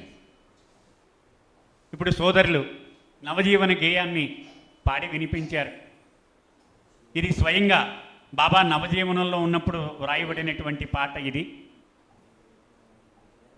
ఇది నవజీవనము యొక్క నేపథ్యాన్ని మొత్తం, దాని ఆదర్శాన్ని, ఆ స్ఫూర్తిని మొత్తం అది ఆ పాట ఒక్కటి వింటే మనకు తెలిసిపోతుంది. ఇంత ఉపన్యాసాలు అక్కర్లా, ఒక్క పాటని పూర్తిగా మనము విశ్లేషణ చేసుకొని అర్థం చేసుకుంటే అది సరిపోతుంది. ఇది నిత్యము పాడుకోవాలంటే మరి నాకు అర్థమైనంత వరకు నిత్యము పాడుకోక్కర్లేదండి. నవజీవనము గురించి తెలుసుకోవాలనుకుంటే ఆ పాట పాడితే మనకు అర్థమైపోతుంది. అంటే బాబా గడిపిన నవజీవనము యొక్క ఔన్నత్యము అది మనకు ఆ పాట ద్వారా తెలుస్తుంది. కాబట్టి నవజీవన సందర్భంలో తప్పనిసరిగా ఆ పాట పాడుకుంటేనే అది మనకి ఆ భావం సంపూర్ణంగా, స్పీచ్లో చెప్పలేని విషయాలు బాబా స్వయంగా ఆ పాటలో చెప్పారు. కాబట్టి అది ఆ సందర్భం వచ్చినప్పుడు తప్పనిసరిగా పాడుకుంటే సరిపోతుంది అని నా ఉద్దేశం. To put it in English, is it necessary that we song new life song daily? I feel whenever we discuss of new life, you need to sing this song or hear this song because it depicts the total picture of new life. Not only that, we are leading new life. We are all leading new life in different degrees, maybe 0.01, 0.02, 0.03. But we are trying to lead that because we have some love and faith for Baba, isn't it? So, to get that, reinstated and cemented in our heart, we need to associate with this. May not be daily, but now and then, now and then, now and then. మనందరం కూడా నవజీవనాన్ని ఎంతో కొంత శాతం ఆచరించడానికి ప్రయత్నం చేస్తున్నాం. మనకు తెలియదు, ఎందుకని బాబాని ప్రేమిస్తున్నాం, బాబా మీద విశ్వాసం ఉంది అంటే ఆయన చూపించిన జీవితం జీవించడానికి, ఆయనకు సంతృప్తి కలిగేలా జీవించడానికి ప్రయత్నిస్తూనే ఉన్నాం. అంచేత ఈ నవజీవన గీతాన్ని సాధ్యమైనంత వరకు వింటూ ఉంటే ఇంకా మనకి బలం ఏర్పడుతుంది, మనకు శక్తి చేకూరుతుంది. అంచేత నిత్యం పాడుకోవాలా అనేది కాకుండా అప్పుడప్పుడు మనం ఇది పాడుకోవడము అవసరమే. How can we relate today's life in a world to new life? అంటే నవజీవనాన్ని మన ప్రాపంచిక జీవితంలో మనము ఎలాగూ జత కలపగలము? నాకు తోచిన ఒక ఉదాహరణ, నేను బ్యాంక్ పక్షినండి, బ్యాంకులో ఉద్యోగం చేసినవాడిని, స్టేట్ బ్యాంకులో పనిచేశాను. అంచేత నాకు ఎప్పుడు బ్యాంకు ఉదాహరణలు వస్తూ ఉంటాయి, ఏమనుకోకండి. ఒక బ్యాంక్ క్యాషియర్ ఉంటాడు, వాడికి జీతం 10,000, నాకు కొత్తగా జాయిన్ అయ్యాడు. క్యాషియర్గా కూర్చున్నాడు కౌంటర్లో. ఉదయమే వాళ్ళ పెద్ద ఆఫీసరు 50 కోట్లు క్యాష్ తెచ్చి ఇస్తాడు, పెద్ద బాక్సుల్లో పట్టుకొచ్చి. ఆ నోట్ల కట్టలన్నీ కౌంటర్లో పెట్టుకుంటాడు. ఈ డబ్బంతా నాదేనా అని వాడికి ఒక్కసారి కూడా అనిపించదు. వాడికి తెలుసు ఇది బ్యాంక్, ఇది కదా, ఈ డబ్బంతా బ్యాంకు రూల్స్ ప్రకారం ఎవరెవరికి ఇవ్వాలో వాళ్ళకి ఇచ్చి, మిగిలిన డబ్బు సాయంత్రం బ్యాంకు అప్పగించి నా చేతులు కడుక్కొని నేను బయటపడాలి. నాకు ఆ 10,000 నాది, ఇది నాది కాదు. అంతే కదండి. ఇది సొంతం అనుకుంటే కటకటాల్లోకి వెళ్ళిపోతాడు. అంతే కదా. సొంతం అనుకోనంతసేపు అంత డబ్బు హ్యాండిల్ చేయొచ్చు, సాయంత్రానికి ఆ డబ్బు తిరిగి అప్పచెప్పి వీడు హ్యాపీగా ఇంటికి వెళ్ళిపోవచ్చు. బాబా కూడా ఇదే విషయం చెప్పారు. నీవు అనుభవిస్తున్నటువంటి ఈ వస్తువులు, సంపదలు, నీ ఆస్తిపాస్తులు, నీ భార్య, నీ పిల్లలు, వీళ్ళందరూ నీ సొంతము కాదు, ఇవి నావి. నీకు ఒక ట్రస్టీగా నీకు అప్పగిస్తూ ఉన్నాను. వీళ్ళని ఎంతవరకు నువ్వు సంరక్షణ చేయగలిగితే అంతవరకు చూడు, ఆ తర్వాత నాకు అప్పగించే. ఇలాగూ ఈ జీవితమును నీవు గడపగలిగితే నీవు నవజీవనమును గడిపినట్టే. ఇది బాబా చెప్పినటువంటి సారం. To put it in English, I'm a bank ఎంప్లాయీని, retired bank employee. So I borrow so many examples from bank, please don't think otherwise. Okay, a cashier, just he joined the bank today. He earns 10,000 rupees a month. Okay. So in the morning, his officer, he enters 50 crores of rupees for cash disbursement. When the customer comes with a check, he has to disburse cash to him. So he'll be having all the bundles of cash arranged in his counter. But not even once he entertains a feeling that the money belongs to him. The moment he thinks like that, he tries to tamper with the money, he will be put behind the bars. He is only a trustee for that amount of cash. He has to handle the cash according to rules stipulated by the bank. So far as you do that, you are safe. But the moment you try to mishandle that, you are behind the bars. That is what Baba says. So all the things you feel you own, your properties, your job, your wife, your children, your wealth, everything is entrusted to you as a trustee. You have to handle them as per the trust deed. If you violate it, you are caught. You are in trouble. That is the spirit of new life. That is how we need to implement that in our daily life. This is what Baba says.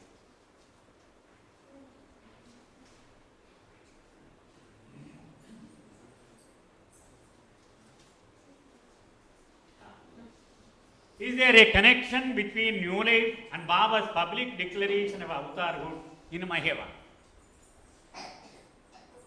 You got the question, because Baba declared himself as the avatar of the age in Maheva. Is there any connection? No, I think there is direct connection. Because new life, you have to take God as the only source on which you can rely upon. When he declared that he is God himself, all this new life you lead, keeping Baba as the center, as the pivot, isn't it? Relying on him, you lead your entire new life. He is the only succor to you. He is the only support to you. Because Baba has declared, I am that God. Avatar means God himself coming in human body. So, around whom you have to roam around in new life, rotate in new life, it is Baba, keeping Baba as your succor, as the hub axis, around him you need to rotate. So that is the direct connection between the declaration and the new life. Baba నవజీవనములో గడిపారు కదా. మరి మహేవాలో నేను అవతారుణ్ణి యుగానికి అని బాబా ప్రకటన చేశారు కదా. దానికి దీనికి సంబంధము ఉందా అని ప్రశ్న అడిగారు. నవజీవనము భగవంతుడి మీద ఆధారపడి మాత్రమే మనము జీవించాలి అని కదా సారాంశము. మరి నేనే ఆ భగవంతుణ్ణి అని బాబా చేసిన ప్రకటన నేరుగా నవజీవనానికి వర్తిస్తుంది కదా. ఆయనను ఆధారం చేసుకొని ఆయన మీదే మనము భరోసా ఉంచి ఆయన చుట్టూనే మన ధ్యాస నిలిపి జీవించడమే నవజీవనం. ఇక్కడితో నా సమయం ముగిసిందండి. మిగిలిన ఆన్సర్లు చెప్పలేనందుకు క్షమించాలి. 5 minutes. Okay, thank you.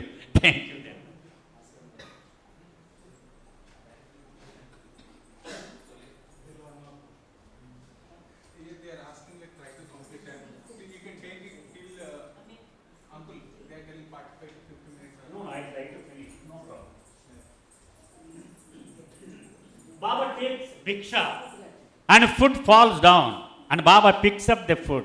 What is the significance of this Leela of Baba? So, we read, in the books, New Life books, that Baba also participated in Bhiksha because he wanted to demonstrate to his companions how to take Bhiksha. When you go begging, how to take Bhiksha. You need to be 100% a Bhikshak. There is a quality, there is a qualification required for a person to accept Bhiksha. You should be 100%, rather, that humility you need to practice. Humility and obedience, There is a way to accept Bhiksha. You have to present yourself bowing down and you have to show all respect to the one who gives. You cannot be, disregardful of him, isn't it? If you allow some food to spill, it means you are not doing your duty perfectly. That is why Baba bent down and he washed that grains and again he put it in his Bhiksha Patra, So Baba wanted to demonstrate how to accept Bhiksha, how to express that humility. You have to totally become that 100% a Bhikshak. That is what Baba wants to. Like that, when you go to the master, how you need to express your love for him, express your obedience to him. That is what. That is the, I think, significance of that incident. తెలుగులో ఈ ప్రశ్న ఏమడిగారంటే అండి, నవజీవనంలో బాబా ఒక బిచ్చగాడి పాత్రను కూడా పోషించారు. తన అనుచరులతో కలిసి ఆహారం కోసం బిచ్చమెత్తడానికి కూడా ఇంటింటికి తిరిగారు. ఒక సందర్భంలో ఆ బిచ్చము తీసుకుంటూ ఉన్నప్పుడు ఒక ప్రేమికుడు తీసుకుంటూ ఉంటే 2-3 అన్నం మెతుకులు కిందకి పడినవి. బాబా వంగి అవి తీసి కడిగి తిరిగి పాత్రలో వేశారు. దీని నుంచి ప్రాముఖ్యత ఏమిటి మనం నేర్చుకోవాలి అని అడిగారు. అంటే ఒక భిక్షకుడు ఆ భిక్షను ఎలాగ తీసుకోవాలి అది బాబా అక్కడ చేసి చూపించారు. ఆయన బోధకుడు కాదు, ఏది చేసినా చేసి చూపించడమే ఆయనకి అలవాటు. అది ఆచార్యుడు అంటారు. అంటే తాను చెప్పేది ఆచరించి చూపువాడు. అంటే ఆ భిక్షని ఇలాగూ తీసుకోవడము, సంపూర్ణమైనటువంటి అణకువ, నమ్రత, విధేయత అది కనపరచాలి. అంతేకాని ఇలా ఇయ్యని అలా మనం ఇవ్వకూడదు అని ఇటువంటిది. As a young person or maybe anyone in general, what is the book that one can start with so that it helps to know, to start, continue in a journey with Baba? Will this also help in this material world and how? A good question అండి. తెలుగులో దీన్ని చెప్పుకుందాము. ఒక కొత్తవాడికి అంటే పుస్తకం ఇప్పటి వరకు నాకు అలవాటు లేదు చదవడం, ఈవేళ నేను మొదలు పెట్టాలి అనుకుంటున్నా. ఏ పుస్తకం అయితే బాగుంటుంది, అలా చదవడం వలన ఈ ప్రాపంచిక జీవనంలో కూడా నాకు ఉపయోగపడుతుందా అని రాశారు ఈ ప్రశ్న. అయితే నాకు తోచిన సమాధానము మచ్ సైలెన్స్ అనే ఒక బుక్ ఉందండి. అది దయచేసి నోట్ చేసుకోండి, ఎవరు అడిగారో మరి తెలియదు. Much silence by Tom Dorothy and Hopkins. అది ఈ పుస్తకము అంటే చిన్న పుస్తకమే, 65 రూపాయలు ఎంతో ఉంటుంది ఖరీదు. అది available, no? You can show that later on. Yeah. That is the best book for a beginner, according to my own experience. And Irich even he recommends that book only. That is the best book. And later on, Lord Meher. It is the easiest of all Baba's books, I can tell you. 10th standard is enough. 10th standard is enough to start that book. Easy, very easy. Because, David Fenster, who edited that book, he took care that, minimum standard is enough to go through that book. You need not refer to dictionaries at all. అయితే another part of the question is it useful in my worldly life also? Certainly. Because Baba, being God man, he demonstrated how to live as a human being.